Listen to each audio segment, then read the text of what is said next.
జగన్ ఓటమి చూశాక ఆ మాటలు పోయినాయి.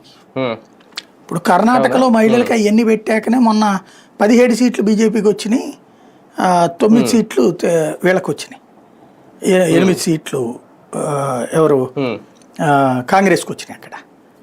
ఉమ్, ఇలాంటి స్కీమ్సే అదేది గ్యారంటీల పేరుతో 6 గ్యారంటీల పేరుతో తెలంగాణలో పెట్టాకనే 8 సీట్లు బీజేపీకి వచ్చినాయి, 8 సీట్లు కాంగ్రెస్కి వచ్చినాయి.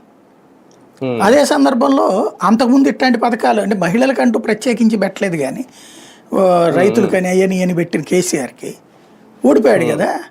ఇక్కడ నవరత్నాలు అన్ని మహిళలకే కదా యాక్చువల్గా చెప్పాలంటే. ఉమ్, అంతే అన్ని పెట్టినటువంటి అంత తీసుకున్న తర్వాత 11 సీట్లకు వచ్చాడు జగన్మోహన్ రెడ్డి. కాబట్టి ఈ పథకాలతో ఓట్లు వస్తాయో లేదో తెలియదు, కానీ మహిళల మైండ్లో మన పేరు గుర్తుకు పెట్టుకోవడానికి మాత్రం పనికొస్తుంది, అందులో డౌట్. అంటే ఇప్పుడు సూపర్ 6 కూడా అన్ని అంతే కదా, మహిళా శక్తినే కదా తీసుకొచ్చింది మొత్తం అంతే.